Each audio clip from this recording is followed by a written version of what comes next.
Сәлеметсіздер ме? Менің атым Дидар Қапанқызы. Я веду канал для изучения казахского языка. Это у нас 11-й урок. Тема урока – глаголы. Цель урока – знакомство с глаголами и научиться употреблять их в повелительной форме и в вежливой форме. Для начала предлагаю фразы для повседневной жизни. Сегодня я предлагаю фразы со словом «босс». Слово «босс» с разными словами дает разные значения. Например, «босс вакыт» – свободное время. «Босс адам» – свободный человек, не занятой. И другое значение – это слабовольный человек. «Басы босс» означает неженатый, либо не замужем. «Босс пәтер» – пустая квартира. А если вы услышите «қолыңыз бос па», это означает «вы свободны, вы не заняты». «Қолың бос па» – ты свободен, ты не занят. «Қолы бос» – қолы бос па, он свободен, он не занят. Если передать через отрицание, это будет так. «Қолыңыз бос емес пе» – вы не свободны, вы заняты. «Қолың бос емес пе» – ты не свободен, ты занят. «Қолы бос емес пе» – он не свободен, он занят. А ответы можно передать так.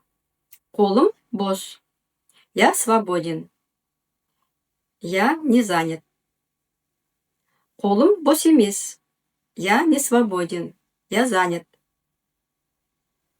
«Қолы бос емес» – он не свободен, он занят. Эти фразы можно еще передать через личные окончания. «Мен боспын» – я свободен или я не занят. «Сен боссың» – ты свободен, ты не занят.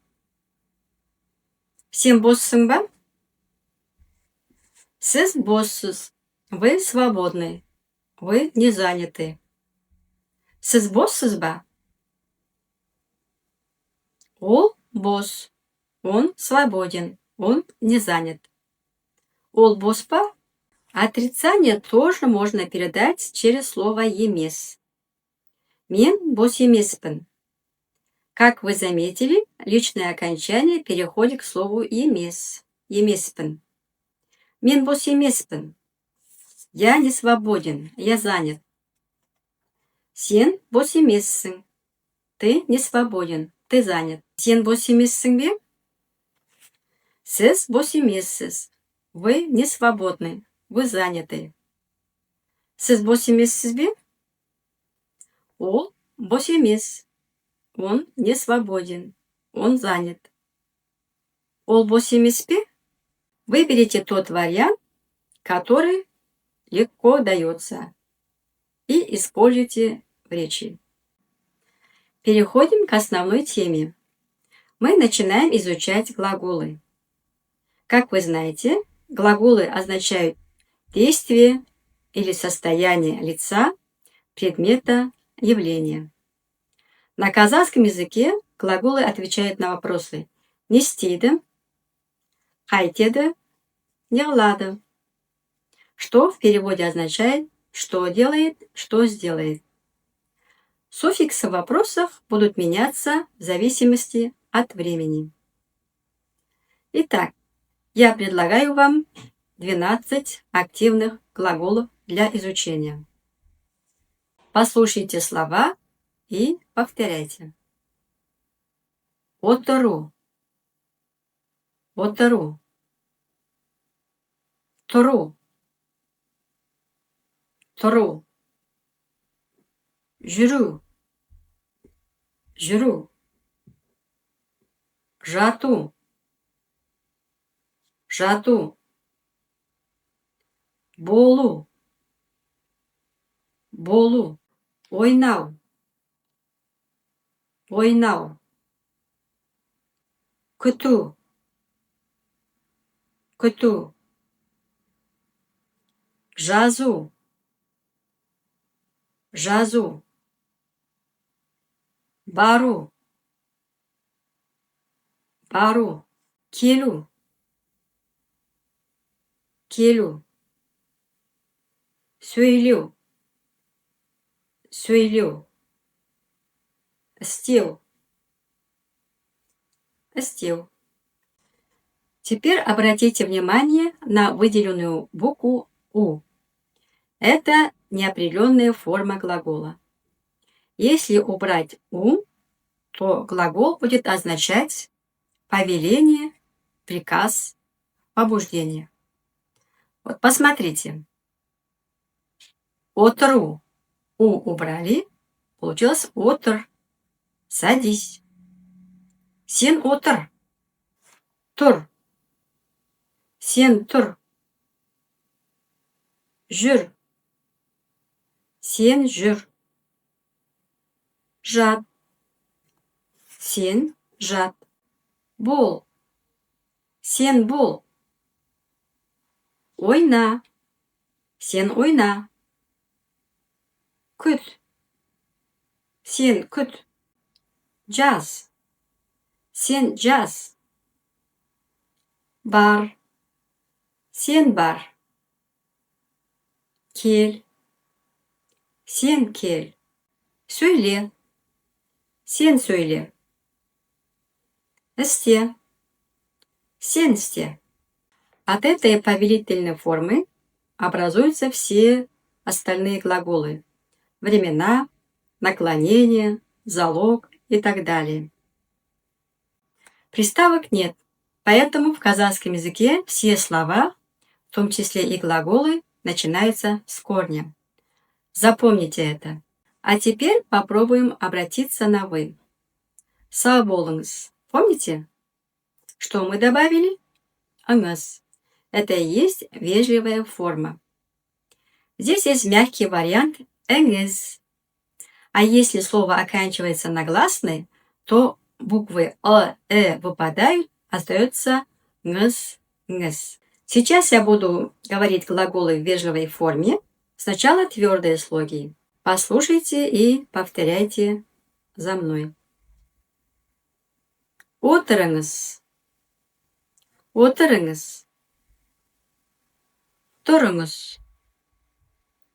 Тұрыңыз. Барыңыз. Барыңыз. Жатыңыз.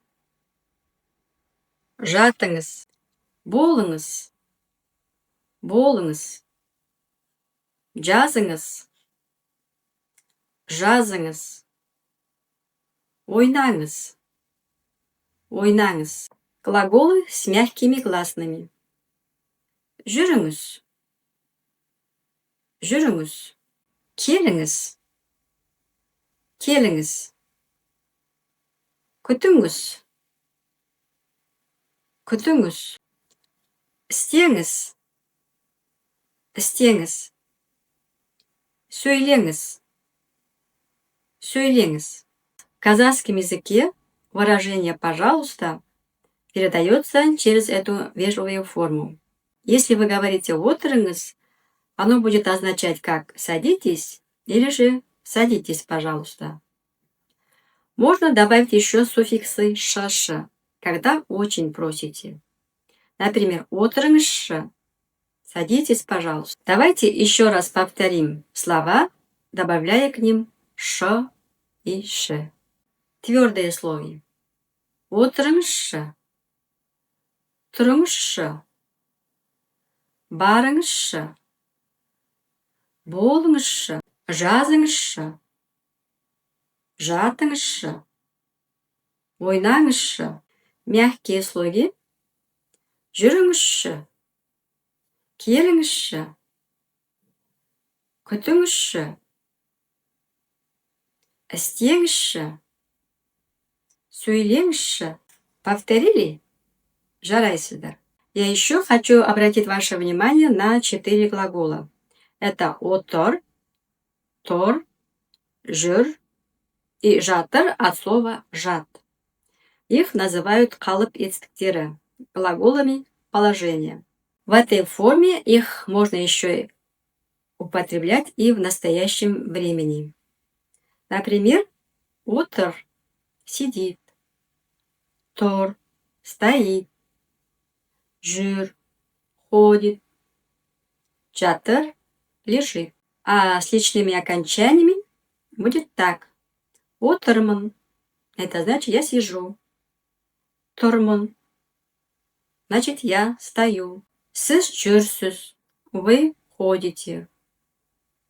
Ол жатыр, он лежит. Напоминаю, что у нас на канале есть отдельное видео для словарных работ. Вы можете найти видео с глаголами и узнать, как они меняются в разных формах. Для закрепления предлагаю прочитать и прослушать примеры с глаголами. Мен үйде отырмын. Мен жиналыста отырмын. Мен машинеде отырмын. Мен көлікте отырмын. Мен пәтерде отырмын. Мен жұмыста отырмын. Мен қонақта отырмын. Мен далада отырмын. Мен мектепте отырмын. Мен мында отырмын. Сен үйде отырсың ба? Сен жиналыста отырсың ба? Сен машинеде отырсың ба? Сен көлікте отырсың ба? Сен жұмыста отырсың ба? Сен қонақта отырсың ба? Сен далада отырсың ба? Сен мектепте отырсың ба? Сен мында отырсың ба?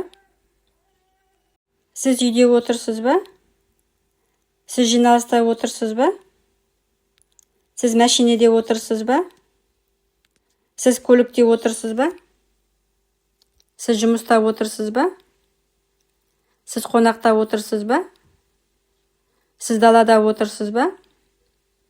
Сіз мектепте отырсыз ба? Сіз мектепте отырсыз ба? Сіз мында отырсыз ба? Ол үйде отыр. Ол жиналыста отыр. Ол машинеде отыр. Ол көлікте отыр. Ол жұмыста отыр. Ол қонақта отыр. Ол далада отыр. Ол мектепте отыр. Ол мында отыр. Мен далада тұрмын. Мен ғимаратта тұрмын. Мен мында тұрмын. Сен далада тұрсың ба? Сен ғимаратта тұрсың ба? Сен мында тұрсың ба? Сіз далада тұрсыз ба? Сіз ғимаратта тұрсыз ба? Сіз мында тұрсыз ба? Ол далада тұр. Ол ғимаратта тұр. Ол мында тұр. Мен үйде жүрмін. Мен жұмыста жүрмін. Мен көшеде жүрмін. Мен далада жүрмін. Мен қалада жүрмін. Мен ауылда жүрмін. Мен шетелде жүрмін. Мен ғимаратта жүрмін. Мен қонақта жүрмін. Сен үйде жүрсің бе? Сен жұмыста жүрсің бе? Сен көшеде жүрсің бе? Сен далада жүрсің бе? Сен қалада жүрсің бе? Сен ауылда жүрсің бе? Сен шетелде жүрсің бе? Сен ғимаратта жүрсің бе? Сен қонақта жүрсің бе? Сіз үйде жүрсіз бе? Сіз жұмыста жүрсіз бе? Сіз көшеде жүрсіз бе? Сіз далада жүрсіз бе? Сіз қалада жүрсіз бе? Сіз ауылда жүрсіз бе? Сіз шетелде жүрсіз бе? Сіз ғимаратта жүрсіз бе? Сіз қонақта жүрсіз бе? Ол үйде жүр. Ол жұмыста жүр. Ол көшеде жүр. Ол далада жүр. Ол қалада жүр. Ол ауылда жүр. Ол шетелде жүр. Ол ғимаратта жүр. Ол қонақта жүр. Мен үйде жатырмын. Мен пәтерде жатырмын. Мен ауылда жатырмын. Мен қонақта жатырмын. Мен диванда жатырмын. Сен үйде жатырсың ба? Сен пәтерде жатырсың ба? Сен ауылда жатырсың ба? Сен қонақта жатырсың ба? Сен диванда жатырсың ба? Сіз үйде жатырсыз ба? Сіз пәтерде жатырсыз ба? Сіз ауылда жатырсыз ба? Сіз қонақта жатырсыз ба? Сіз диванда жатырсыз ба? Ол үйде жатыр. Ол пәтерде жатыр. Ол ауылда жатыр. Ол қонақта жатыр. Ол диванда жатыр. Обязательно прослушивайте аудио. Это помогает естественным образом запоминать грамматические структуры, расширять словарный запас через контекст и тренировать память. А я заканчиваю урок. Назарларыңызға рахмет. Сау болыңыздар.